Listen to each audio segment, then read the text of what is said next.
Hello and welcome to the programme. Super cyclone Amphan has slammed into India and Bangladesh, forcing millions of people who are still under COVID-19 lockdown to evacuate their homes. Experts say the storm is as destructive as a Category 3 hurricane. Amphan has brought winds of 190 kilometres per hour with it, bearing down on one of the most vulnerable and densely populated regions in the world.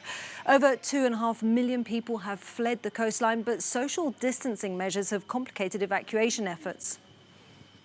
Well, our social media team in the Cube have been monitoring events. Let's go straight to Matthew.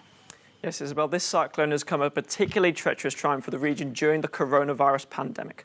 Well, this is what Amphan looks like from the sky, as captured by EU's Copernicus and their Sentinel-3 mission. You can see as it made landfall in India at around 6 p.m. local time. That's around 1:30 here in Central Europe, as equivalent of a Category 3 hurricane.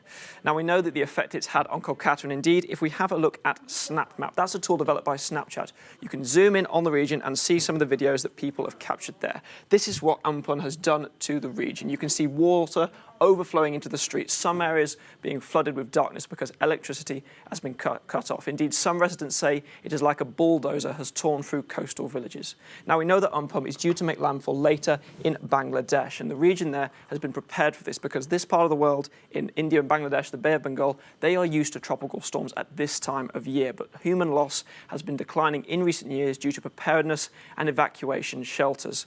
Now, when it comes to the area of Bangladesh, there is particular concern for the Rohingya Muslim population in refugee camps in Cox's Bazar. That's in Bangladesh. Now, they recorded their first case of COVID-19 last week with 10 people, and there is particular concern for those people evacuating there during this cyclone. Indeed, we can have a look at the effect that Cyclone Amphan has had on the Bangladesh region and in one of these camps. If I zoom in on the area there, this was a video sent to my colleague Shauna in the Cube. Again, you could see the water already overflowing into the streets as people try to prepare as much as they can for this effect.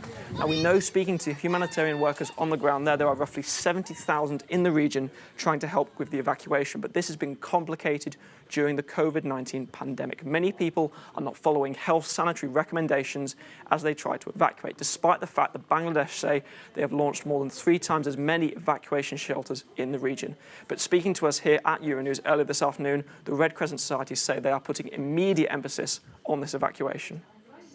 It's really important to state that while efforts have been made, it is imperative that life-saving takes priority. Life-saving from a tidal surge, a major tidal surge, which is essentially like a tsunami in impact when it goes on land.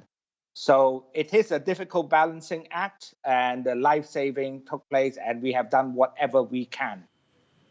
So, Isabel, we say that Red Crescent Society and refugees are prepared as much as they can, but there are fears that the impact of Cyclone Amphan could be doubled during the COVID-19 pandemic.